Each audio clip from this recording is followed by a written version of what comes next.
cameras. This is a little bit more difficult than I was expecting. Okay, welcome back, welcome back. I am still tweaking some cameras. The lighting in here is not so great. Yeah, and I'm dropping things all over the place. But, okay, let's get started. If you're just joining in, you have no idea what we're doing. We do 45 to 60-ish minutes of live side split stretching every single day. I'm just double checking to see that my mics are on and we can get started. It's late in the evening for me, so I'm going to be a little bit quieter than normal. I'm doing a little bit of low volume whispering-ish talking, and hopefully you can hear me just fine. Okay, first thing we're going to do is some hip cars. We're going to warm our muscles up, and it looks a little bit like this. We're going to lift our knee as high as we can. Then we're going to open up that hip as wide as possible to the side. Then we're going to rotate that leg and bring the ankle up. From the side, it looks like this. And then I want you to keep going, keep on lifting that ankle higher, higher, higher, higher, higher, higher, higher. From here, bring the leg down and back, flex the hamstrings, flex the glutes, really feel that stretch in the hip flexor, and that is this muscle in the front, and that is 1 rep. We're going to do 10 of these on the left side and 10 of these on the right side. You ready for this? Let's go. High knee, open, ankle up, down and back. High knee, open, ankle up, down and back. High knee, open up, ankle up, down and back. 4, 5. Hip cars are all about moving your legs through the maximum range of motion that you can get using your own muscle power, so you get stronger as you get more flexible, and we call that mobility. This is 8, I think. 2 more. Open, ankle up, down and back. Last one. High knee, open, ankle up, down and back. And that is 10 reps on the left side. We're going to continue with 10 more reps on the right side. Take a quick breath. Let's go. High knee, open, ankle up, down and back. That's 1. High knee, open, ankle up, down and back. High knee, open, ankle up, down and back. That's 4, 5, 6. High knee, open, ankle up, down and back. High knee, open, ankle up, down and back. 8, 9. Last one. And 10. Hip cars. Those are hip cars going forward. If you're just joining and you have no idea what we're doing some crazy motions with our legs, these are called hip cars. CARS stands for controlled articulated rotations. We're basically moving our hips through their maximum range of motion and using our hip muscles to do all of the work. And these are really good for building your mobility, getting your legs and hips used to these more extreme ranges of motion, and getting stronger at the same time. So we're going to move on and do them in reverse. It's the same main positions, but when we do them in reverse, if this is your first time joining in, your brain might go haywire, so don't worry about it if you can't figure it out right away. We're going to call out all of the different pieces, and we're going to do them together. Cool? We're going to start by standing up straight. We're going to bring this leg down and back. Flex the hamstrings, flex the glutes, pull that leg down and behind you. You're going to feel the stretch here in the hip flexor. We're going to lift the leg up directly to the side like so. Then we're going to keep on lifting the ankle. Bring them up, up, up, up, up, up, up, up, up, up, up, up. Then bring the ankle all the way down. Lift that knee up as high as it can go. Then bring the knee to the front. And that is 1 rep. We're going to do 10 of these on left and 10 on the right in reverse. Let's go. Back. Side, ankle up, ankle down, knee, that's 1, back, side, ankle up, ankle down, knee, back, side, ankle up, ankle down, 3, back, side, ankle up, ankle down, 4, back, side, ankle up, ankle down, 5. You can definitely reach for something, help you balance. I am occasionally holding on to this sofa and working on my balance. So if I fall over, I'm using the sofa. If I'm not, then I'm not. That's 8, I think. I actually totally lost count while I was explaining stuff. Back, side, ankle up, ankle down. 9. Back, side, ankle up, ankle down. 10. Oh, that is a whole bunch of hip cars. And it's okay if you don't get them super perfect. You don't hit your maximum range of motion every time. I just want you to try your best. And we're going to keep going. We got one last leg. We're 75% done with the hip cars. Let's go finish these. Bring the leg down and back. Raise the leg to the side. Rotate that ankle up, up, up, up, up. Bring it all the way back down. Lift that knee high. Finish by bringing the knee forward. I have a little bit of weirdness right here in that hip, so I have to do a couple of movements real quick to get the hip ready for more of these. If you have another point in your body or any point in our workout where your hips, your shoulders, or something is a little bit sticky, a little bit weird, take a couple seconds, figure it out, and then get back right into it. Cool? All right, that was one. We got 10 more. Let's go. Back, side, ankle up, ankle down, knee, back, side, ankle up, ankle down, knee. I recommend you flex your abs a little bit, clench that core down, stay compact when you extend this leg back, because you might accidentally be putting a lot of pressure on your low back. And if you flex that core, do a little bit of a crunch, it'll be a little bit easier on that low back. 5, 6, 7, 8, back, side, ankle up, ankle down, knee. 9, back, side, ankle up, ankle down. 10. Whew. Those are our hip cars. We are done with the first warm-up exercise. Don't worry if that seemed crazy. Don't worry if that seemed long. It gets easier from here, kind of. If you're just joining in, we're doing 45 to 60 minutes of live side split stretching and hip mobility work. We do this every single day to practice the number one quality, consistency. And we do this every day to help build a little bit of community. It's really hard to stick with fitness goals. It's really hard to stretch all the time, just sitting on the floor, suffering and going, my legs. So I try to make it a little bit more fun by bringing good energy to the internet, helping you have a place to come to, have something scheduled so you just have to show up and come attend. And hopefully that combination of consistency, community, good vibes helps us all make a whole bunch more progress towards our side split goals, towards better hip mobility and movement. Whew. Okay, that was our first warm-up exercise. Let's get into number 2. Number 2 is a little bit more chill, especially at the beginning. What we're doing is called the elephant walk. What I want you to do is just to stand pretty casually, fold at the hips, and try to bring your belly button down towards the ground. Most of us, you'll start feeling a little bit of tension in that low back, mid back right here. And just give it a couple seconds. Relax. Oh, that tension should go away, and you'll start feeling it in your hamstrings, which is where we really want to feel it.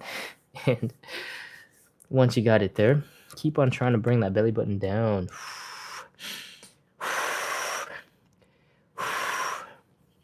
And we're just going to chill for a little bit. Let the body get used to the idea that we are going to be doing some foldy stuff, and give your hamstrings a little massage if you need to. 3 more seconds. Then we're going to add some movement in. We're going to bend one knee and straighten the other leg. We're going to keep on trying to bring the belly button down. Then we're going to switch over to the other side and keep on going. When you're first starting out doing this, your hamstrings are going to feel so weird. You're going to feel a whole bunch of tingliness sort of right underneath your butt cheeks where your hamstrings become tendons and your tendons tie into your hip. And that is normal. You're going to feel maybe a whole bunch of tension in your calves, maybe even in your toes, and they might be a little bit tingly. And that is often called nerve flossing, nerve stretching.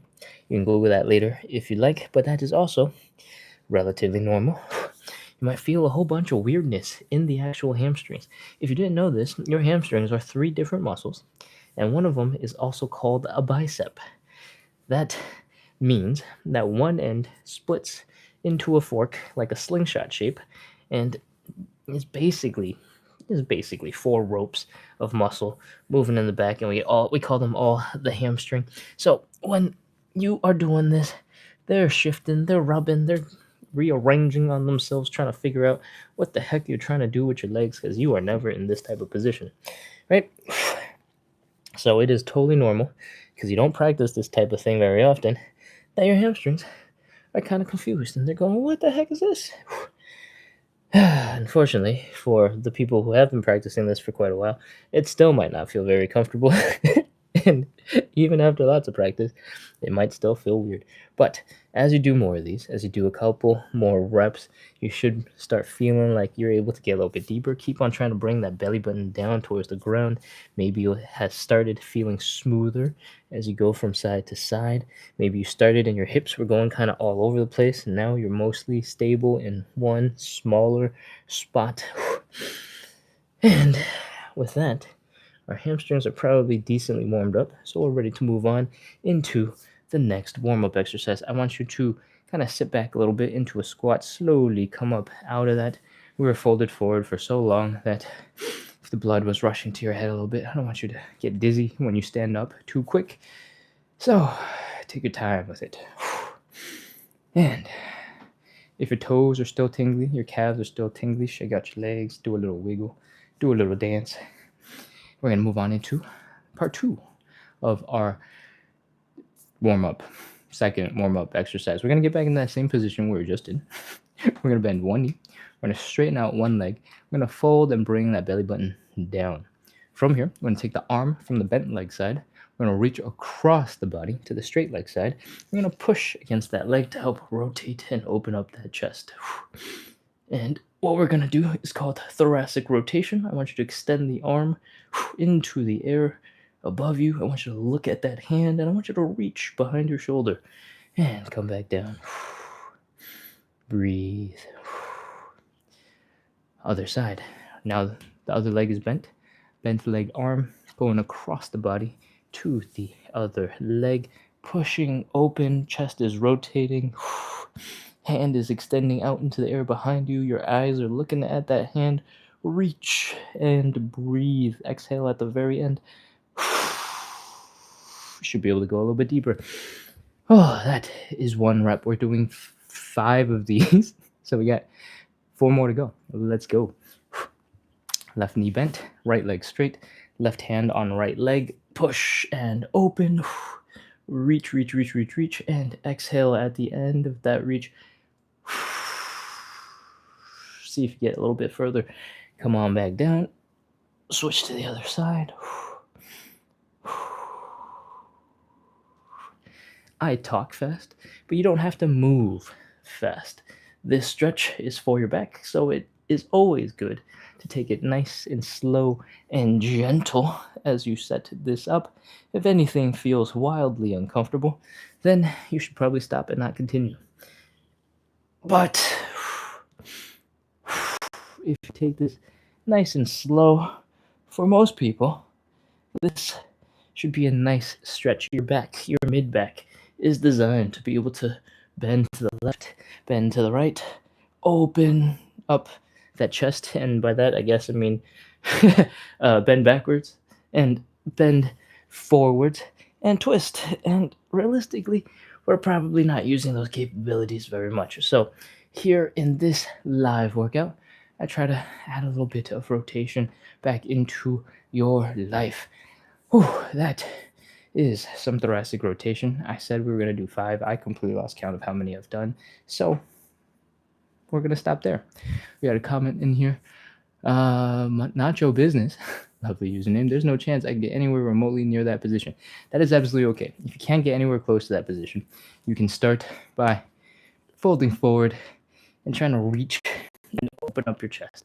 If you get even slightly this way, and there's lots of different reasons why you wouldn't be able to get into that position. If you can't rotate your chest and rotate your spine, so if we were just demonstrating, and I wasn't bended forward in a weird angle. If you can't get this far, that's fine. Get where you can. But there's another range of motion that you might get stuck on. Maybe your arm doesn't go that far back, right? I'm able to get it not crazy far back, not like it's a 90-degree angle, but I can get it somewhere behind me, right? If you can't reach your arm that far back, that's also something that you can work on. So lots of stuff takes a lot of different time, lots of time. I've been working on some version of this live, doing most of these stretches for over a year now, daily. And this is the majority of the stretchy work that I do. So it takes time. And you might be able to go track down the progress that I've made over time if you go check out like the old Instagram posts where I started. Yes, there are definitely very similar positions in yoga. I don't know what they're called, but I have also done some of these positions that we're going to use today in yoga classes. Okay, what we just do? We did some thoracic rotation, and that is how we're wrapping up the second of our warm-up exercises. What we're trying to do right now is get our heart rate up, get our muscles warmed up because it's winter and it's cold outside, so that we can get into some stretches, all right? And that means that this next thing, which is our last warm-up exercise, might be a little bit challenging, but you got this. I believe in you. What we're going to do next is called the Cossack switch. In general, it looks a little bit like this. We're going to pop into a squat on one side, and we're going to try and get as low as possible and drop down into the squished position. For most people, it's going to be really hard, so let's warm up the muscles properly.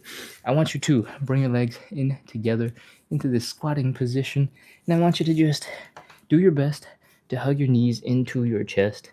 Your ankles, your heels might be popping up, and that is absolutely okay. I actually want you to lean forward a little bit so you get that calf stretch in your Achilles tendon and in your calves. From here, tuck your knees in, breathe, just chill for a little bit, and I'm going to talk about the Cossack switches so that when we get into them, you can just pick it up. Cool? All right. You guys can stay in the little ball tucked position. We're going to talk about Cossack switches. I want you, when you're in this position, doing this move, I'm not far enough away from the camera to show you both ankles at the same time, but I want you to keep both heels of your feet down on the ground, all right? If you're less flexible, it might be the case that this is where your starting point is. You're all the way up here, and you might know that we were trying to get pretty low, all the way down here. That's absolutely okay. You gotta do what you can do, and that's the only place you can build from, right? So try your best to keep that heel down and come as low as you can go. You can put your hands down for a little bit of support on the ground. You can walk your hands to help bring your body from side to side. I'm going to take a moment right now to re-angle the camera downwards a little bit so you can actually see my hands doing things and not just have cut off hands and feet. Okay, from here, we're going to try to sit our butts back. We're going to put our hands down. We're going to try to walk our hands over from side to side. The whole time, I want you to try your best to keep your heels down. If at some point your heels come up because you're trying to figure out the position, that is fine. All right? Don't beat yourself up over it. That's it. That's basically everything. When we do them, I'll explain harder variations. Other than that, let's go. Come out of that squatted position. Put your hands down in front of you. And stick one leg out to the side. Heel down. Come and bring this heel down however you can. It might mean you got to come up real high. That's fine. From here, lean forward, put your hands down, scoot your butt over to the other side, and try to sit as low and compact as you can. Remember that deep squatting position where we're hugging our knees? Try your best to get into that on the other side. And then come back. This is 1 rep. We're doing 10 of these, and I explained it and talked a bunch, so I slowed it down. It'll get easier from here, I promise. Kind of, depending on how much leg endurance you get. That's 2. 3. If you're feeling strong, these are easy for you. You can stop putting your hands down. You can keep leaning forward and maintain that same angle that you've been practicing just now. And that is 5. If that's feeling easy, you can sit up a little bit straighter and keep on going and sit deeper into the stretch. And that's 6. 7. The straighter your back, the harder it will be, and the more muscles you will engage. I think this is 8. and 9. Last one. Again, you can have your hands down the whole time. There's no problem with that. That is 10. Oh, that was a lot. That was fast. And we're also done. So that was 10. Cossack switches. Come on back up into standing. Or if you have a nice couch right behind you, you can sit. That's nice too. We are done with our 3 warm-up exercises. If you're feeling shocked right now, because you're like, this is just the warm-up, there's more, don't worry. The next thing that's coming up is 5 rounds of stretches. The first stretch we're going to do is actually a hamstring stretch, and it looks a little bit like this. We're going to drop down to one knee, and for that reason, I recommend you go grab a cushion, grab something to pad that knee, because there's a little bit of weight, a little bit of pressure on that knee, and if you're at home, you can go protect it a little bit. Cool? Towel, couch cushions, whatever you want, something soft, a little bit of foam is all you need. From here, we are focusing on the belly button. All right, we're going to extend this leg in front of us.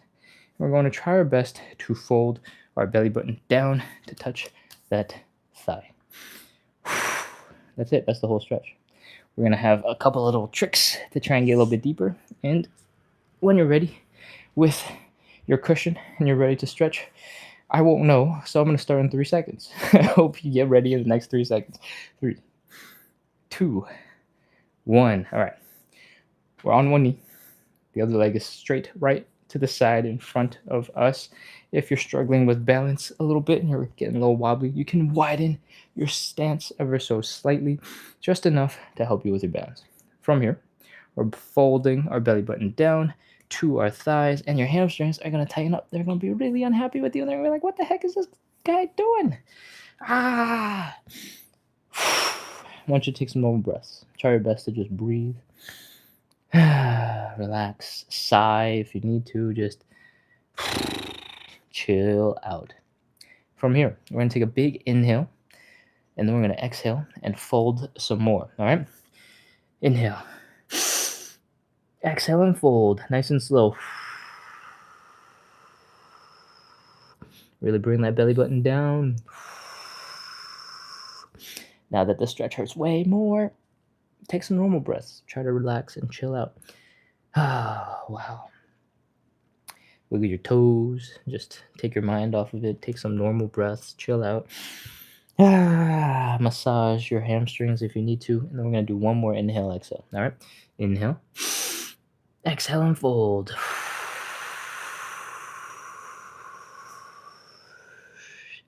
And that's it. We're holding this for 30 seconds. 30, 29, 28, 27, 26, 25. If your knee is feeling a little bit of pressure, it's feeling a little achy, you can give it a slight bend. That's going to reduce the hamstring stretch.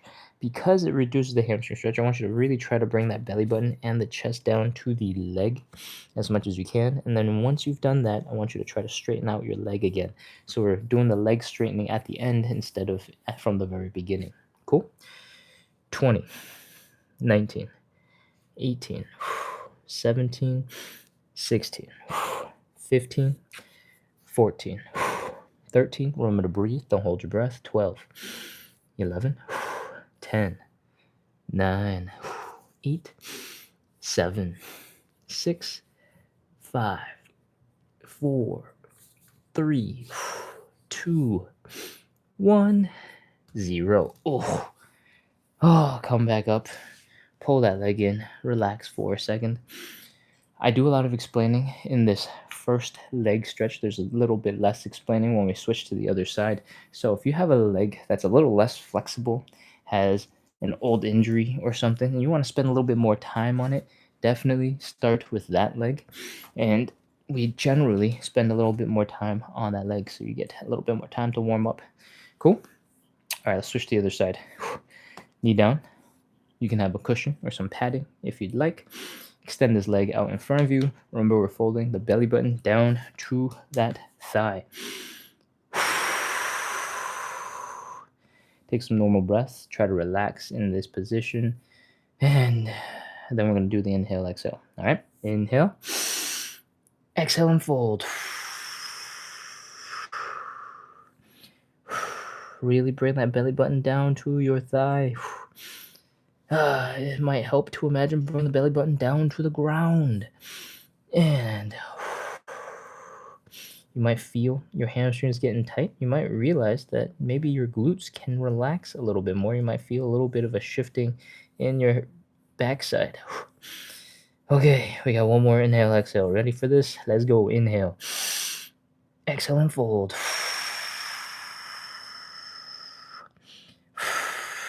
All right, that's it. 30 seconds. 30, 29, 28, 27, 26, 25, 24, 23, 22, 21, 20. Someone mentioned earlier when we were doing the thoracic rotations that there's no way that they can hit some of these positions.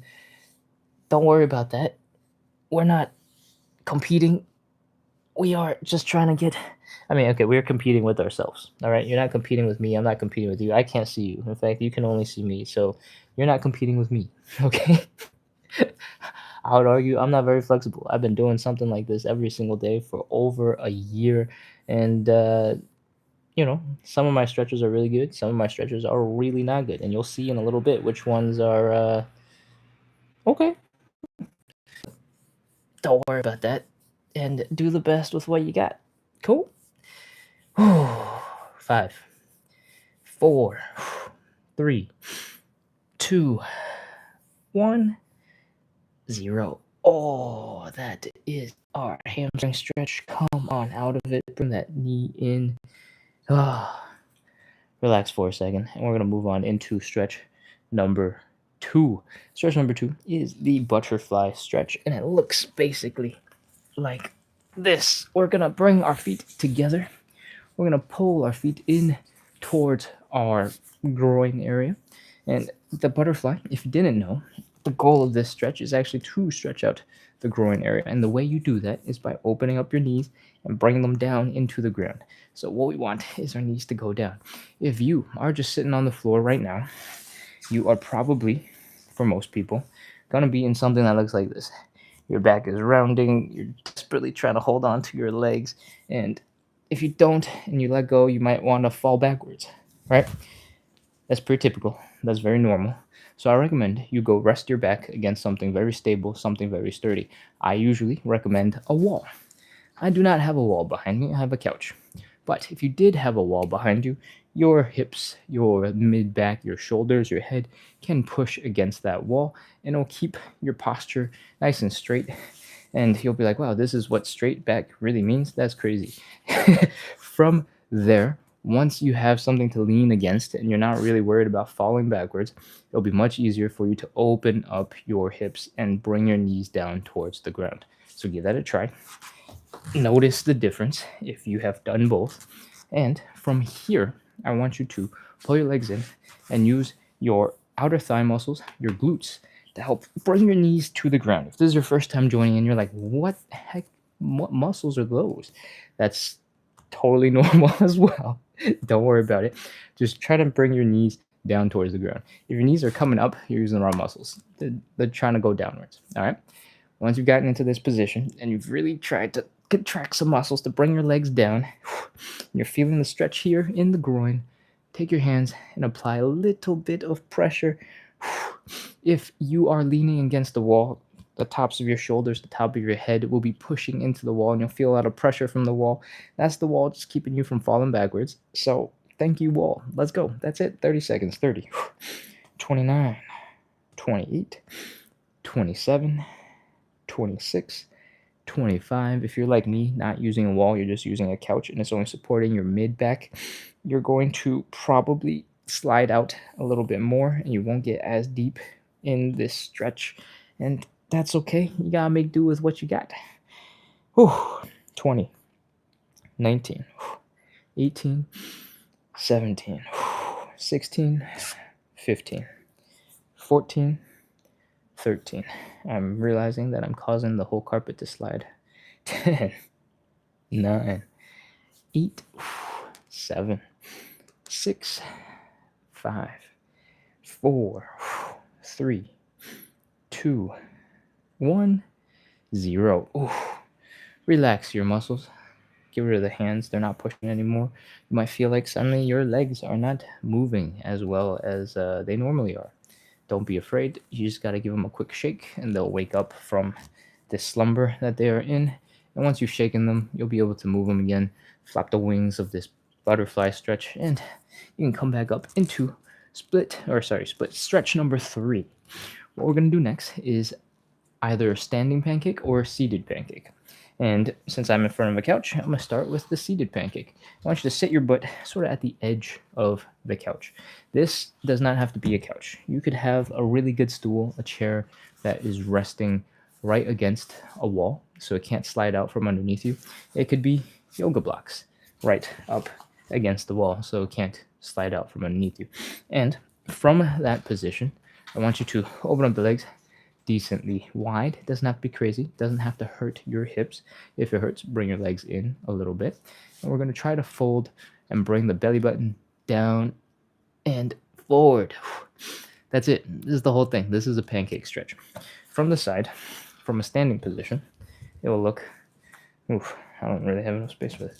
From the side, from a standing position, it might look a little bit like this. All right? The goal is to fold our chest in between our legs and really get as deep and low as we can. And it's a really hard, painful stretch. All of the motion that we care about is coming here from the hips. And you can imagine, again, bring your belly button down to the ground or bring your belly button in between your legs if you'd like. That's the pancake stretch. So if you're doing the seated variation, you can extend your arms above your head so that your biceps are by your ears, and just breathe and hold this for 30 seconds. Keep on trying to bring the belly button towards the ground. If you're doing the standing variation, this one's a little bit harder because you got to use your inner thigh muscles to hold you up. You can get as deep as you'd like, and you can do the same thing. Extend the arms in front of you and try to bring your belly button towards the ground. One of the things you might struggle with doing the standing variation is you are feeling like you're going to fall forward. If you feel like you're going to fall forward, you can stick your butt behind you and really, really, really stick that butt back so that the center of gravity is closer to where, I guess, your chest is. And it's hard to demonstrate this, but it should look something like that. Cool, those are your options. We're folding forward, dropping as low as we can. We're holding this for 30 seconds. Let's go. Extend those arms. 30, 29, 28, 27, 26, 25, 24. If you're doing the standing pancake and it's too much, you can always put your hands down. You can relax. You can switch to a seated pancake. 22, 21, 20, 19, 18, 17. Remember, the goal is to bring your belly button down in between your legs, towards the floor at least. 15, 14, 13, 12, 11, 10, 9, 8, 7, 6, 5, 4, 3, 2, 1, 0. Oh, put your hands down. Come on up out of that stretch. And, I'm stuck. If you are also stuck, bring your ankles in, heels and toes, and heels and toes, and heels and toes. And I gotta keep on running experiments. This morning I had a bad camera angle. Today, also, a bad camera angle. I'm gonna have to figure out how to get this tiny space to work. Okay, that is our third stretch. It is either the standing pancake or the seated pancake. If you just did the standing pancake and you find tomorrow that it is really too intense, you're super sore, it's a perfect reason to try the seated pancake. You use a few less muscles, or at least they're a little less strained than the ones when you're doing the standing pancake. And you can still focus on the most important part of the stretch, which is folding at the hips. All right, that was our third stretch. We got two more. The fourth stretch is either a pigeon or a figure four. If you're a regular of the show, you can do whatever it is that you'd like. If you're brand new to this show, I think 12 hours ago, we did the figure four, so now it's time for some pigeon. Both stretches, for the most part, look and start the same. We're taking this ankle, we're bringing it across our body, and we're trying to bring the leg to the chest. All right? You can do this two ways. You can bring your chest to the leg, you can bring your leg to the chest. You can do both at the same time, as long as you're feeling the stretch here in the side of the glute, in the side of the hip, then you're good. All right. For the pigeon, we're going to take this leg position. We're going to drop down to the floor, and that's it. That's the stretch. From here, you're going to bring your chest down to the leg, and you should feel it right over here. Boom. This back leg, if you've done some yoga, which I think I saw somebody in the chat say I've done something similar to this in yoga, for yogis in the pigeon stretch, you can do two things. If you have enough leg flexibility, you can stick that leg directly behind you and keep on working on that pigeon. If you don't have enough flexibility to do that, you can keep the knee bent off to the side, and you can get all of the stretch in that other hip with or without this leg getting engaged. If you really want to make the most out of this time and go, if I'm going to do the stretch anyway, I'm going to do the best I can and get the best results I can, then I recommend you elevate this leg in the front. And what that's going to do is it's going to elevate your hips. And when your hips are elevated, it gives you a little bit more space for this knee to tuck underneath you so that you don't need as much flexibility. All right. I know this angle is not so great because I'm so close to the camera, so I'm going to try and demonstrate from over here. All right. Boom. See how this hip is able to hang out underneath and require a little bit less flexibility because this overall hip thing is like 6 inches off the ground. Cool? If you don't have yoga blocks, if you don't have something like this, you can just do it against the couch and get really high off the ground. Cool? Sweet. That's the pigeon stretch. Let's get into it. We are bring that leg across the body. Try to push the leg away from your groin. Push it out towards your face. Bring your chest down to the midpoint of your leg.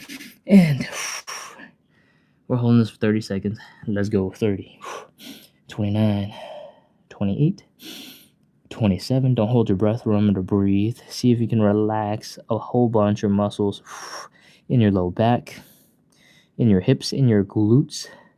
Just focus on them and see if you notice them relaxing as you breathe slowly in and out. 20, 19, 18, 17, 16, 15, 14, 13, 12, 11, 10, 9, 8, 7, 6, 5, 4, 3, 2, 1, 0. That is pigeon on one side. We're going to do pigeon on the other side. Let's go. Bring that leg across the body. Extend the other leg behind you if you can. Don't if you can't. Elevate your front leg if you want to get the most out of this. And bring that midpoint of your chest to the midpoint between your knee and your ankle. Let's go. Fold forward. You want to keep your hips low. You don't want to be in a situation where your head is all the way down, but your butt is up. You want your hips low, and then you're folding forward. All right? Feeling the stretch out here in the side of the hip and the side of the glute. Let's go. 30, 29, 28, 27, 26, 25. It suddenly feels like this stretch is getting real easy. You are a pro. Then push your ankle towards your face, and it will suddenly get much harder. 20, 19, 18, 17, 16, 15, 14, 13, 12, 11, 10, 9, 8, 7, 6, 5, 4, 3, 2, 1, 0. Oh, come on up and out of that stretch. Oh, my hips just made a whole bunch of cracky sound. That is our fourth stretch. We're doing a total of 5 of these, and for the next thing that we're going to get into, there are going to be side splits. Don't worry if you have never done a side split before. If these sound scary, I'm going to walk you through lots of little baby steps so that we can get into our best side split position together. And if you're just wondering what is going on because you just joined in and I haven't reminded us in a while, we do 45 to 60-ish minutes of live side split stretching and hip mobility work every single day to practice the number one quality, consistency. And we try to build a little bit of community to make it a little bit more fun to hang out, work on some side splits, stretch, suffer through the discomfort of the exercises and the stretches because we, have to do this every single day to make some progress. So hopefully, with consistency, with community, with the good vibes I try to bring to the internet, we make a whole bunch of progress practicing every single day. Cool? All right. It's time to get some side splits. I'm seeing some comments come in. Actually, I'm going to crawl forward real quick. Just take a quick look. I sometimes have a problem with the back knee hurting when I do that previous one. Ooh, in the pigeon stretch, it's possible that you have tight quads or you have tight hips, and that is keeping you from bringing your leg back. And I know this for sure because I also have pain in this left knee when I do certain exercises where my leg is going back. In, for example, a lunge where I'm trying to get a nice stretch here in this back leg in the hip flexor, which is the same main muscle that we were working on when we have the leg going back in the pigeon. I have a little discomfort here in the inside of my knee, and I have had some knee pain in that area for a long time. So I know this is not a new sensation. I have a little bit of weirdness going on. If this is happening to you, I recommend you trying to do different things with your foot. Sometimes you just need a little bit of relaxation. So if your toes were on the ground, if you point them, that might make a little bit of a difference, and that might be all the difference that you need. If you are struggling with bringing that leg back and you really can't do it without knee pain, then I recommend just sticking with leaving that knee slightly off to the side for now. And as you get a little bit more time in this position, slowly trying to bring that leg further and further back until you find the point where it starts hurting. Cool? Anything else? No? There's a whole bunch of knee rehab stuff that we can talk about, but we'll talk about that afterwards. Cool? All right. Side splits. The way we do side splits is a little bit different from the rest of the show. We do 3 rounds of 30 seconds instead of just 1 round of 30 seconds and moving on. And that means in between each of our stretches, we're going to shake it out, relax our muscles, and help prepare ourselves for the next round of side splits. Let's talk about safety for a second. I recommend you have something behind you when you're doing side splits. And when I say behind you, I'm saying like take 1 step in front of this thing. And it could be a couch, it could be a wall. It's just something that you're prepared to fall back into. I recommend the wall usually because if you fall back into it, your shoulder can hit, your butt can hit, and then your butt does not fall 3 feet into the ground and your tailbone does not hurt. Right? If you have a couch that is against the wall and it's not going to move if you slide against it, that's fine. That's cool. That's great. If you're just going to be against a coffee table that if you kind of lean against will slip and slide behind you, you probably will get less hurt, but it'll still be really scary. So try to find something that's super stable and sturdy and go prepare yourself to fall into that. We're not actually going to go fall into things. So if that's what I'm preparing you for mentally, don't worry about falling. It's just on the off chance when you're adjusting and trying to figure out a new position, you do start losing balance and you start falling backwards. It'll hurt your butt if you fall backwards and fall to the ground. So having something behind you will help keep you safe. Cool? And in that tangent of safety, the safer you feel, the easier it will be for you to relax, right? And the more you relax, the easier it will be for you to get into a deep side split. So if you feel like you need a whole bunch of cushions, you need a whole bunch of tools, you need stuff to help you feel a little bit safer, go grab those things. There's no shame. I can't see you. Nobody's judging. So go grab as many soft, squishy, fluffy things to make you comfortable that you need. Cool? All right, let's talk side splits. We're going to start by opening up our legs decently wide. Doesn't have to be crazy, but I do want you to make sure that your hips don't hurt. If your hips are already uncomfortable and they're going, ooh, bring your legs in. That's fine. From here, we're going to fold forward, bring the belly button, and point it down towards the ground. This is the same way we basically set up for the standing pancake. From here, I want you to try your best to put your hands down. For a lot of us, it might not be so easy to get your hands down. So if you have something to elevate your hands, that could be a couple of textbooks, that might be a nice place to start. You can also use a small stool. I recommend, if you do use something, just to keep on anticipating that you'll be leaning forward into it. If you start falling backwards and leaning back, these light things will not be able to help you balance, right? So maybe you're using a coffee table instead of yoga blocks. If you grab that coffee table and then you start falling backwards, the coffee table is probably going to slide and come towards you, right? So depending on what you're pushing or pulling or holding and using, experiment and try to make sure you don't have anything like a cup of water on your coffee table that you're going to spill over. Okay. Let's go.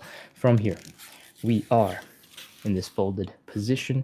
Hands are down in between our legs, and we are trying our best to externally rotate our legs. I just realized I'm nowhere close enough to the right angle for this camera to continue.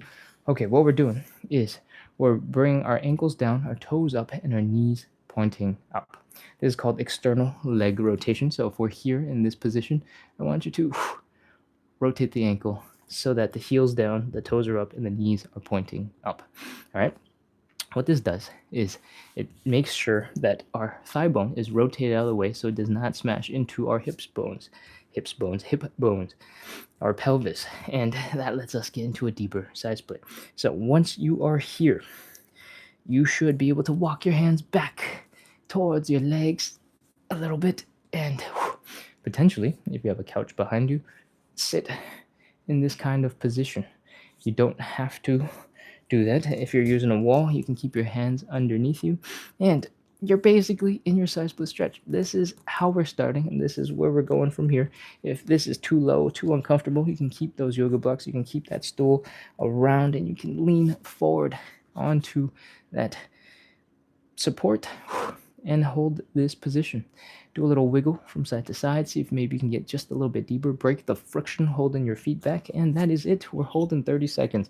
30, 29, 28, 27, 26, 25, 24, 23, 22, 21. Remember to keep breathing. Don't hold your breath. 20, 19, 18, 17, 16. You can do a wiggle at any time. See if you can get a little bit deeper. 15, 14, 13, 12, 11, 10, 9, 8, 7, 6, 5, 4, 3, 2, 1, 0. All right, lean forward. Put your hands down. Walk your body forward. Bring your knees in. Oh. And if you're totally exhausted right now, that is absolutely okay. That is very normal, because I spent way too long explaining all the different pieces right at the beginning. Luckily, we got 2 more rounds of side splits. You might not be feeling like you're so lucky, but the next 2 rounds, there'll be a little bit less explaining. We won't be hanging out in that position for nearly as long. Cool? All right.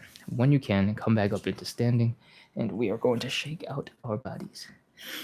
What we're doing right now is I want you to imagine you're getting out of a pool, you're getting out of a hot tub, maybe the beach, you're out of the water, you're shaking water off of your leg. It's flinging across really far, and you realize, oh, I can flick this water into the eyes of my enemies or my friends or my siblings, whatever, and you're trying to whip that water as far as possible.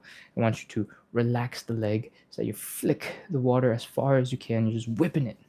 All right? I want you to take that feeling, and I want you to keep on whipping. Slowly drop the knee down as you relax more into that. I want your legs to be flopping around, whipping it from side to side, and using this to help the muscles in your leg relax. If your muscles were super tense, you would whip it like this, right? It would look very different, very weird. and you'd look more like a robot. What we're doing is trying to loosen up all the muscles, reduce the tension so that we can get into a deeper side split. All right, let's do it on the other side. Remember, we're starting with the shake like we're whipping water off of our toes into the eyes of our enemies. And then as you get more comfortable with this, I want you to slowly drop that knee, relax, flop the leg around, shake out the tension. I want you to be made of noodles, made of jello, be overcooked pasta, ramen you forgot in the cup. And once your legs are shaked out, you really don't need more than 10 seconds or so. We're going to do a little bit for the hips, because the hips, we're working real hard to keep your legs in this position. All right, what I want you to do is stand on one leg.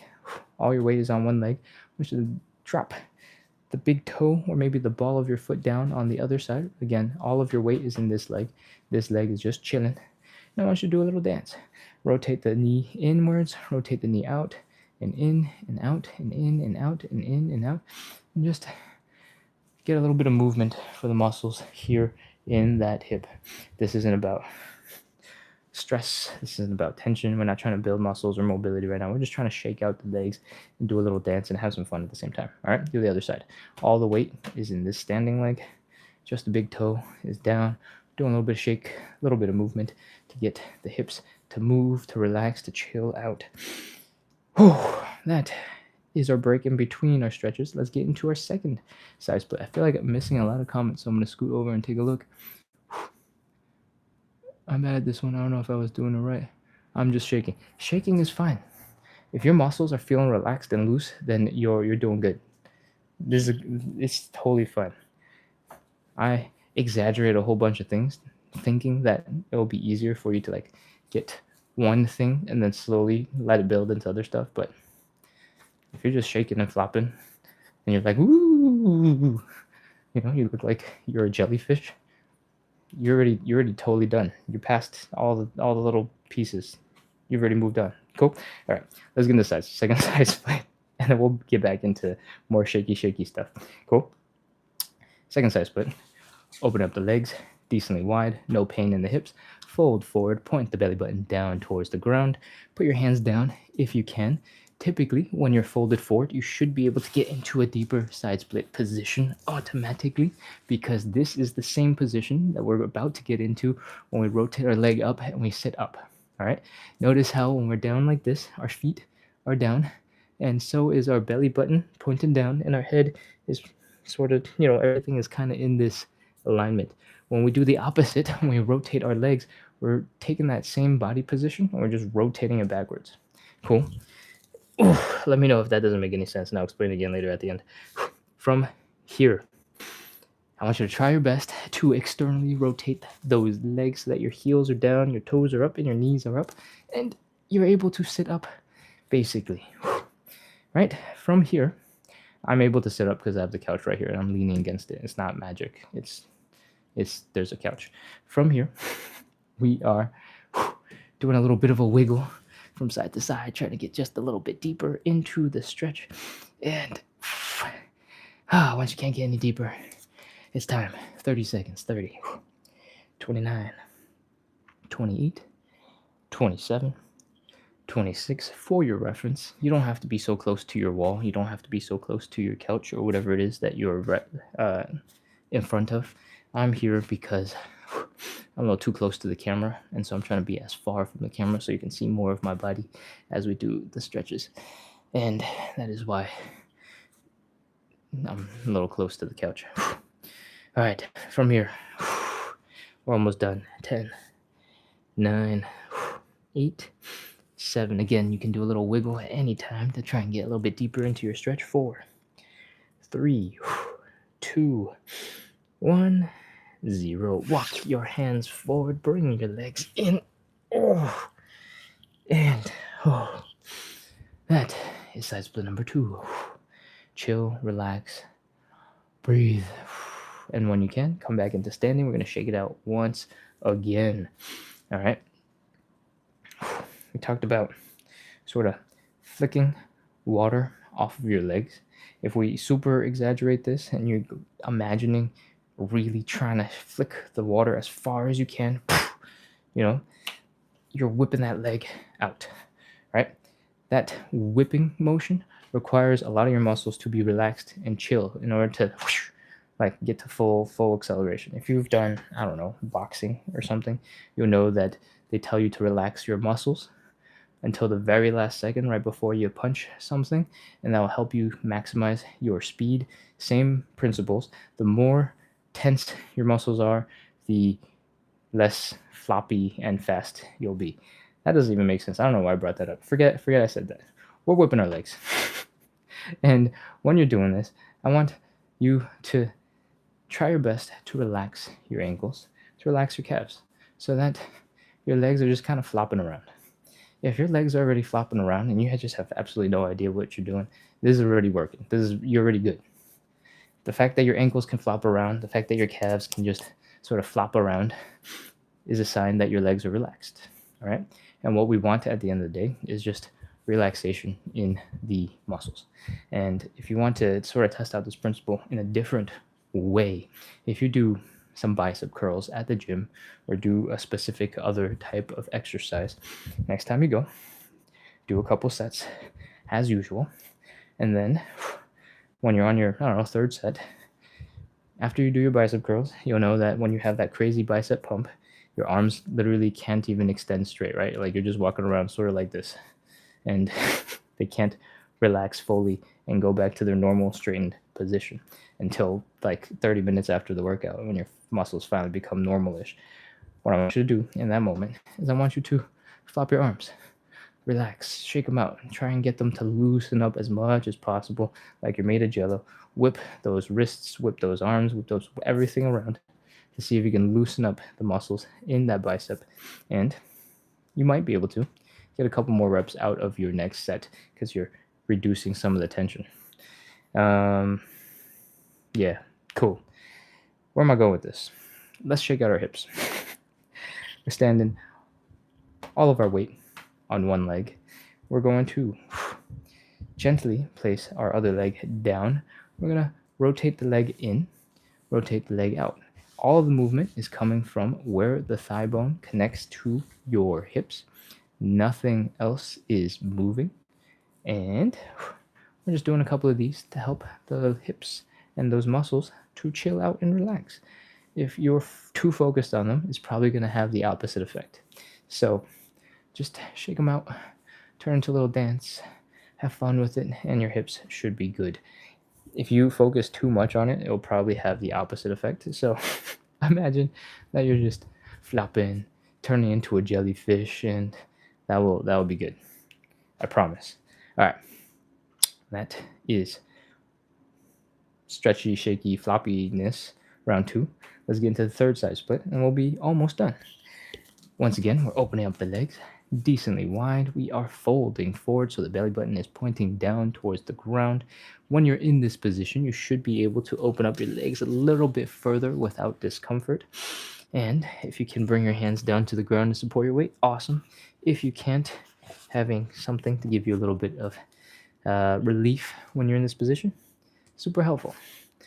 Try not to have it be too soft because that puts a little bit of pressure into your wrists, and that might not be super comfortable. So books might be better than yoga blocks. From here, we're going to walk our hands back. We're going to externally rotate the legs, which means the heels are down, the toes are pointing up, and the knee is pointing up. And we're going to do a little wiggle from side to side, see if we can get deeper into our stretched position. Ooh. That's it. 30 seconds. 30, 29, 28, 27, 26, 25, 24, 23, 22, 21. This is where I remind you that if you have something you're using to elevate your hands a little bit, so you don't have to fold as far forward to keep your hands on the ground, you can keep on using that right here in this position.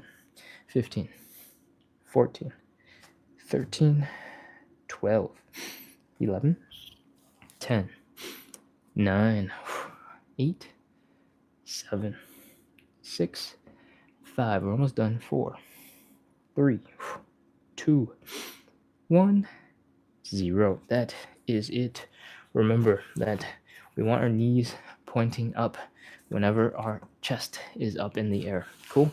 All right, come on back down. Crawl your hands forward. If this is too much and you just need to lay down for a second, go ahead, lay down. Bring your knees in. Calm down out of that stretch and chill for a second. I'm gonna check the chat. I'm just shaking. Me too. I'm bad at this one. I don't know if I'm doing it right. Don't worry. Don't worry. Okay. I'm scrolling. Twist and shout. Yes, absolutely. The more fun, the more dancey, the more exciting you can make the exercise, the easier the suffering is going to be. So make it fun. Enjoy it.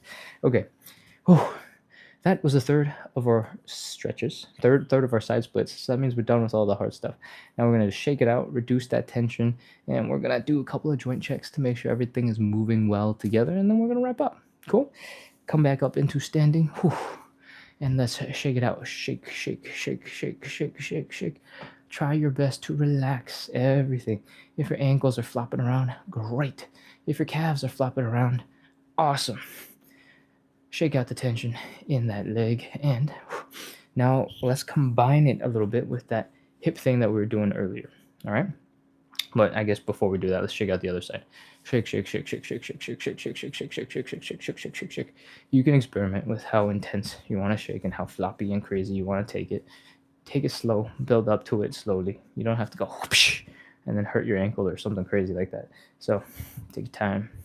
I've been doing this for a long time, and I don't know how much of this is trained versus how much of this is like innately capable at this point. From here, once you've shaken out your legs, we're going to stand and put all of our weight in one leg. We're going to have just the ball of our foot, the toe on the other side, down on the ground. And we're going to do the shakes on this side. All right. Twist and shout. Actually, I usually call this Stanky Leg Junior. If you want to do that instead, that's totally legit. That's totally cool. From here, now that you've gotten used to bring your knee in, bring your knee out, bring your knee in, bring your knee out, and how you control that with muscles, you don't have to have that big toe down. We had no weight on that leg, or almost no weight on that leg to begin with. You can use those same muscles with your knee bent without your foot down. You can stand up a little bit taller. You can extend that leg, let the leg relax, and you can keep on using those muscles. And you can have this wiggle happening from here, right? As you get more used to using these muscles, you might notice my quads are just flopping and going crazy. They're going all over the place. They're jiggling and shaking. That's because they're totally relaxed. They're not doing anything at all. And that is a good next step if you want to get your shaky skills, your relaxation shaky skills, floppy skills to the next level. So you can try that out. You can keep your toes down and just do a little bit of a wild, rigorous shake, and your quads should be flopping around. Experiment with that, and you can also kind of just combine the whole thing with a leg shake, a leg twisty rotation, floppiness, and at some point, like, the form doesn't matter at all. You're just adding in little things to relax different parts of your leg, right? Like, you don't have to go, the calf, I need that, so I'm gonna just do this exact exercise. At some point, you'll just be like, I'm turning into Jello. Right now, as you're trying to figure out the movement, maybe a little confusing, maybe a little bit weird, but sooner or later you'll be like, I'm a jellyfish. Okay, that is all of our shaking and relaxing for after the third set. But we're going to do a couple of quick joint checks just to make sure everything or most things are moving well together and your movement patterns are fine. Cool. The first thing we're going to do is a couple of hip circles. Just pretend you're doing a really slow hula hooping. I don't know if people still play with hula hoops. Is that a thing? Anyways, I usually feel a lot of tension here at the sides of the hips after the side split, so I like to spend a little bit of extra time there on days where my low back is a little bit achy. When I fold forward, it kind of is acting up, and so you can spend extra time there. From here, we're going to do a couple of quick knee raises. If the hip joint is feeling weird, you should have already known because we've been shaking out the leg like crazy earlier, but you might find it's a little bit uncomfortable right here. You don't have to do very many of these. You'll know it's uncomfortable like immediately. So if it's feeling uncomfortable, then you should not move on. You should not pass go. You should probably chill and take care of that. But otherwise, if you're ready, we can continue. I want you to fold forward like we're doing the elephant walk, or we're trying to touch your toes. I want you to bend your knees forward past your toes if you can. I want you to feel that stretch in your Achilles tendon, in your calves, that pressure in your knee, and I want you to try and fold that chest down. So you're basically trying to hug your legs again, except you're not sitting all the way down. From here, I want you to try your best to do a little bit of a calf raise. You can hold on to something for balance if you need it. But if you're able to pull this off, you got really good balance. You've got really good control over all the main movement patterns that your lower body should be able to do. So you're good. That is all we got for the day. So thank you for coming in, practicing consistency. I hope you had a good workout. I hope you feel good and you had a great start to your morning, because that's it. That's all we got for you. Scamanda says, oh, wow, I can do that. Amazing. It's exactly what I want you to feel. I want you to feel like, oh, hey, look, all of my joints do a good job. Because that was our joint check. It was just to make sure that you were able to do all of the main movements your joints are supposed to do, have them work together pretty well. And yeah. Okay. If you are just joining in and you don't really know what the show is about, we do 45 to 60 minutes of live side split stretching and hip mobility work every single day at 9 p.m. Eastern. And what that means is we started an hour and 9 minutes ago. So that time, oh wait, yeah, an hour and 9 minutes ago. Oh, sorry, this is 9 a.m. I'm currently traveling, so I'm in a totally weird time zone and I can't figure out what time it is. For you guys, it is 9 a.m. And that's because on the weekends, on Saturday morning and Sunday morning, we do a bonus live at 9 a.m. Eastern. But our normal lives, Monday through Sunday, so tonight for you guys in 12 or 11-ish hours, we have another live, and we basically do the same thing. It's another great workout, and I hope to see you there. We do this every single day to practice consistency, because that's the number one quality. You can have the best plan out there, but if you can't follow through on it, it's not going to make a difference, right? So my number one goal is to give you some structure, make it fun, do something relatively predictable. We don't change up the workout every single day, so if that's going to be really boring for you, this might not be the thing for you. But if that will help you stay consistent, then this is the place for you. We do this every day to build a little bit of community, and hopefully that community helps you to feel like you like working out a little bit more. It's a little bit more bearable, a little less suffering, and hopefully that combination of all those things, community, consistency, fun, good vibes, and stuff, helps us all make a whole bunch more progress in our side splits, in our hip mobility towards better movement. I have a whole bunch of other stuff on the internet in the form of YouTube videos and Instagram posts and TikToks where we train calisthenics, do quick, tiny home workouts that you can do while you're waiting for water to boil, for pasta to be finished, or ramen to be hot waterified. So you go check those out, and hopefully they'll also help you squeeze a little bit more exercise into the quick little moments in your life when you got a minute, you're not sure what to do with it. Cool? Cool. That's the spiel. Okay, I'm gonna check the comments. Oh, let's see what we're doing. Peggy Stan says, blessings. I'm 71 and thought this will help me. That's amazing. I'm glad that you're here, and I'm so grateful that you gave it a shot, stuck with it for a little bit, and felt like it'd be useful for you. I think most of the exercises that we do, because they're mostly stretches, are definitely stuff that you could do at 71. So stick around, try them out. We are live on the weekends at 9 a.m. and 9 p.m. Eastern. So that is an hour, 11 minutes ago, and 12 hours from then. My shoulders are stiff. We don't actually do very much for our shoulders. The main goal that we're focusing on is our hips and our side splits, because intense hip mobility to the next level turns into side splits, or splits in general. But if you have tight shoulders, your shoulders are actually really complex because they can do a lot of stuff. If you're talking about shoulders here, a quick stretch that you could do would be sitting in a chair grabbing the bottom of the chair and leaning off to one side while you're holding onto that chair, and that should help stretch out these muscles and your neck. You can do the same. Use the other hand, grab the bottom of a chair, lean to one side, and that should help you stretch out this shoulder and that neck muscle. Man, if you're talking about other shoulders, if you think these are also called shoulders, there are lots of quick and gentle stretches, but your best bet would probably be to Google and identify exactly where your shoulders are feeling a little stiff, because anatomically your shoulder blades are back here, and there's like a dozen muscles that connect into your shoulders that kind of pull on them in different ways that impact how well you can move this arm, and it's going to be way too difficult to go through all of it in the next minute or two on the live. But feel free to send me some questions and we can answer off the live. Okay.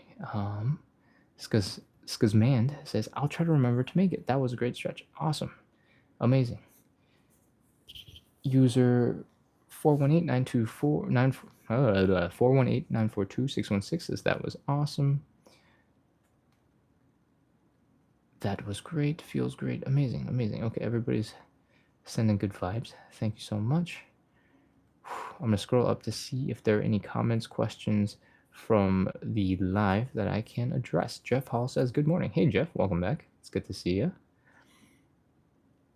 I'm scrolling. I'm screaming. Twist and shout. Yep. Okay. For those of you who don't know, at the end of the live, I tend to scroll up through the chat to see what I've missed throughout the live, because I'm usually kind of far away from the camera. I can't really see the font. Jackie says, I'm just shaking. I realized I responded to that comment earlier thinking that we were talking about shaking out our legs, because I saw it during the side splits. If you're just shaking during an actual, like, the side splits, and you're just like vibrating because your muscles can't figure out like what's going on and you can't control themselves, that is totally normal, especially if it's your first time or first couple of times trying to do the side splits. When your body is doing a position that it has never really tried before, usually the brain just isn't ready for it.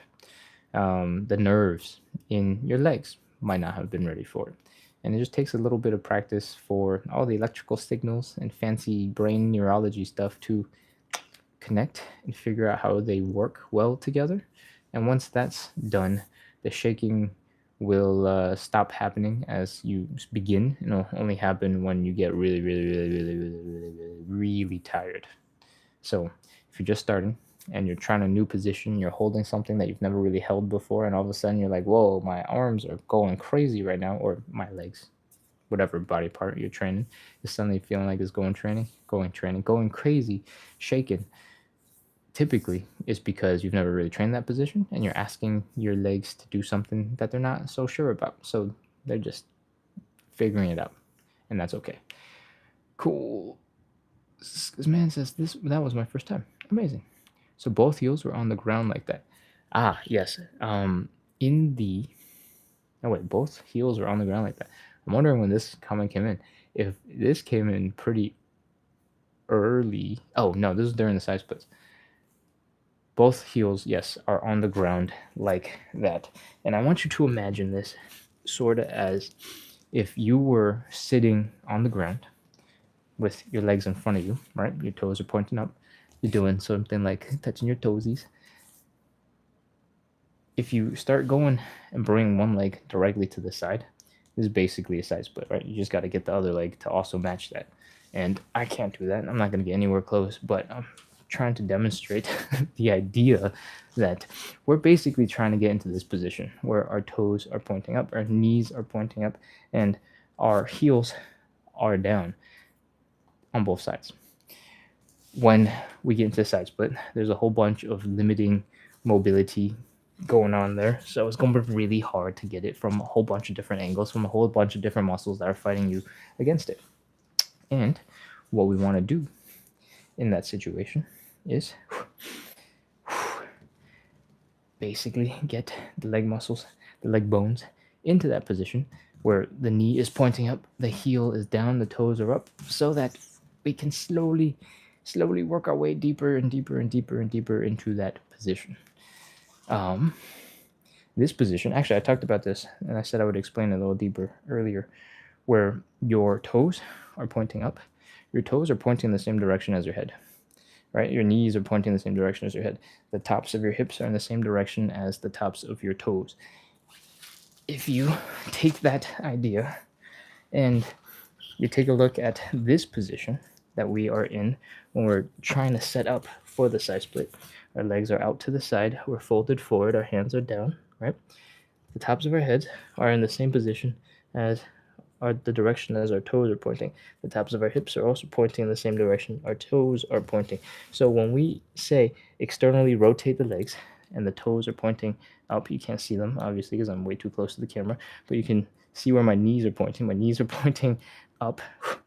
When we do that and we sit back, we're basically just rotating from here to here. All right? And when we rotate backwards, you can put a lot more of your body weight into your legs and get into a more intense version of that stretch. But technically, from right here, if you had a whole bunch of extra weight on your hips, you can train the side split from right here. You don't need anything else because this is the exact leg orientation that you need. Oh.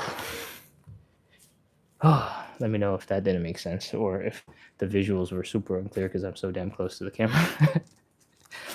And I'll try to explain again next time. Sage says, I also want to do this. Amazing. Me too. Me too. I would love to have the side splits. All right. I sometimes have a problem with the back knee hurting when I do that previous one. The back knee hurting, that was the pigeon stretch. We talked about that during the live. And I'm going to scroll a little bit more, then I'm going to scroll all the way back down. This is basically a air split. An air split. Yes, I think you're talking about the standing pancake. It has a lot of the components. The pancake and the side split are very similar in that you're trying to open up your legs.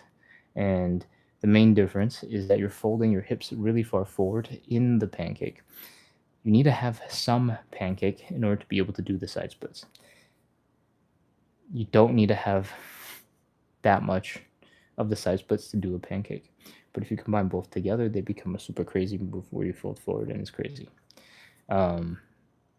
Yeah. So they're very closely related. Actually, when we get into the final side split position, and we are here, this is basically a pancake. If you just focus on folding and bringing that belly button down, remember your heels are down, your toes are up, and your knees are pointing up. If you bring that belly button down, you fold forward, that's the pancake. You can do everything from that final position in our side split. And the pancake is something that you can do from it as well. You don't have to do it from that position. There's easier ways to get into it, but it's doable. Okay. Had to throw a rug down. I was sliding on the floor. Yeah, sliding is the hardest thing to control. I've been traveling, so I have been experiencing lots of different types of flooring while doing these stretches, and it's hard because sometimes you're like, ooh, it's a little too textured, it's a little too grippy. I can't like slide out easily. Usually that's not the case. Usually the floor is very slippery, and you're like, okay, so now I got to experiment. Do I have socks? Do I not have socks? One of the best things you can do is find a wall to start and rest your foot against so that one side at least is locked in and not going to slide away. That way you can just focus on keeping the other side from sliding out. Is there anything else? No, it's tough. If you're finding that you're sliding a lot, avoid socks, avoid smooth and flat things. I don't know. Yeah. Okay. I'm gonna scroll back down. Somebody said the pigeon is so chill. Absolutely. The pigeon is one of those stretches where you can just hang out and chill in it, and try not to think too much. And you should absolutely do that, because it's one of the easiest stretches that you can just chill in. So take advantage of how easy it is and make it your best stretch. All right, let's see what we got. These stretches are exactly what I needed to work on. That is awesome, Emery. I'm glad we are doing the right things then. Happy New Day from LA. Happy New Day. Those crazy pancakes. Yeah, pancakes are absolutely wild stretches. And it's crazy that the human body can just do those. But yeah, the human body can do those. And it is sort of an extreme level of hip mobility. I think most people don't need to be able to do really good pancakes, but it definitely helps with being able to move your hips a little bit better, taking off pressure from your low back. A lot of the time, most people have low back pain often from the inability to have the hips do stuff, so the low back compensates, right? So one of the things that happens often is if you are struggling to stand up straight and your hips are pushed out in front of you, you're going to put a lot of pressure in your low back. I don't know if you've noticed, there's some people who have maybe a little bit of a beer belly who stand, I'm exaggerating a little bit, who stand a little bit like this, where the belly comes out, puts a lot of pressure onto low back, causes low back pain. And that's because the hips are not rotated in an angle that helps to support the body. This often is just a posture thing, and isn't that your hips can't go into that angle, but they don't rest in a good straight angle. So a slightly more useful position would be your hips tucked so that your low back is not bearing all of the burden of your entire upper body like this, and bring the hips in and underneath your rib cage. There's lots of little tiny examples of that will make more or less sense depending on what things you do in life. In our live specifically, one of the warm-up exercises that we do is called the hip cars. And hip cars look a little bit like this if you just joined in and you joined in a little bit late. We do high knee, open up the leg, rotate the ankle up, and then we bring the leg down and back. On this part where we bring the leg down and back, when you're focused on trying to lift the leg up as high as you can, it's really easy to put a lot of pressure into that low back and cause a lot of discomfort. We do 40 reps of hip cars, 10 reps on each leg, 10 reps going forward and 10 reps going back. If you are starting to feel some discomfort in the low back, it is because when you bring the leg back, your hips are not doing all of the work. And you're trying really desperately to turn your back into like this arc shape, and you're putting a lot of pressure into your low back, right? That's what happens when you're trying really hard to do something that's supposed to come from the hips, and it can't come from the hips. The hips aren't ready for it, and it's coming from your low back instead. It causes low back pain. So to counteract that for everybody, and I am doing this for myself as well, I try to tuck my abs in like I'm bracing for a punch. So just a little bit of contraction, and that helps to lock the core in place so that when I go out here, the stretch is coming here from the front of the leg. It's not going to look nearly as sexy, right? You're not going to feel like, oh, look at how flexible I am. I can stick my leg so far. But it will protect your back. It'll make the stretch come from where it's supposed to come from, the hip. Cool. Do we have anything else to talk about? I don't know. I'm going to check the comments and see where we're going. During the first splits, I seen during the second one. I don't know what that is talking about anymore, so I'm going to just scroll to the bottom of the chat and see if there's anything else new that came in. This exercise is my new challenge as a 53-year-old. I'm working to defeat arthritis. I am going to be totally honest. I have no idea how you defeat arthritis, so I won't be able to answer any questions about it, but I welcome you to join our live. We do this every single day at 9 p.m. Eastern. On the weekends, I do this live at 9 a.m. Eastern as well. So on Saturday and Sunday mornings, I do these at 9 a.m. But Monday through Sunday, so 7 days a week, we do this live or version of it at 9 p.m. Eastern. So 11 and a half hours from now. And Yeah, usually it's a PM show. I hope you had fun. I hope to see you then. Projection says, you're on my For You page a lot. Thank you for showing us these exercises. You're absolutely welcome. I am glad that the algorithm is working and helping people who want to get a little bit more exercise find me, because that's my goal. My goal is to help people do the hard thing, which is to practice consistency. My goal is to try to make, fitness a little bit easier to do, a little bit more fun, a little bit more enjoyable. Let you turn off your brain a little bit, just chill, relax, and get the stretching done. And at least that's what happens on the live. The other content that I make is more calisthenics based, is a little bit more strength stuff, but a lot of it is still based around trying to squeeze in tiny mini workouts into these tiny little chunks of time that you have. And I also do like some calisthenics skill stuff, trying to make those fun as well. But the general philosophy that I bring towards exercise is, if you can't commit 45 minutes to it, you can't commit an hour, you can't commute 15 minutes each way and then work out for an hour, because it just takes way too much time out of your life. There's plenty of moments when you're waiting for the microwave to microwave the 2 minutes of food, you're waiting for water to boil for coffee, you're waiting for, your ramen to soak, where you got 2 minutes, you got 3 minutes. 2 minutes is a ton of time when you're trying to do something hard with your muscles. And you can make that work. You can make that count. There's a principle in fitness that you can Google if you don't believe me. It's called greasing the groove. Grease as in, oil, greasiness, and groove as in, you know what I'm talking about. The idea of greasing the groove is practicing a movement a ton, not all at once, but throughout the day. You just do a couple of reps, do a couple of reps, do a couple of reps, until you're so good at the process neurologically that you can just crank out a bunch. And it's a really good way for increasing like the number of pull-ups that you can do by doing like 2 pull-ups every time you go to the bathroom.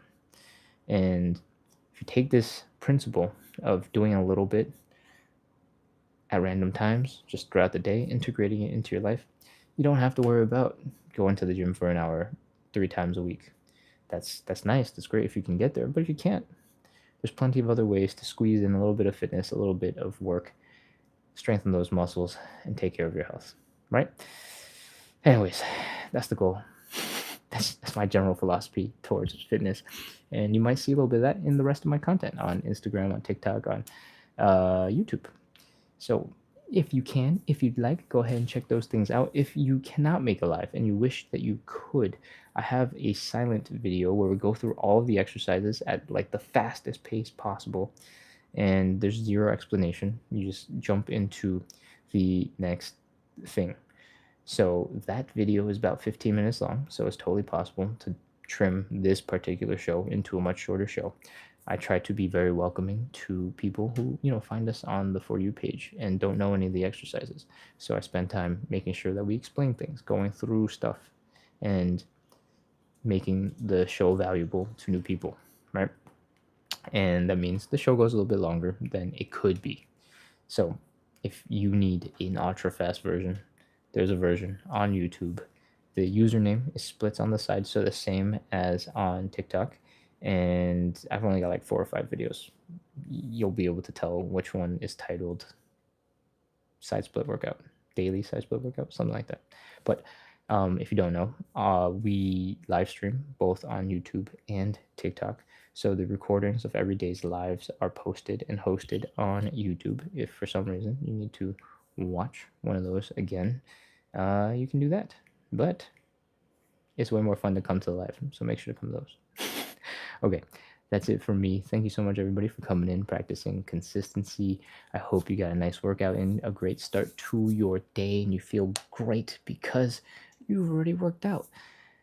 I hope you enjoyed it, and I hope you feel good enough to keep coming back, because we've got another live in about 11 and a half hours.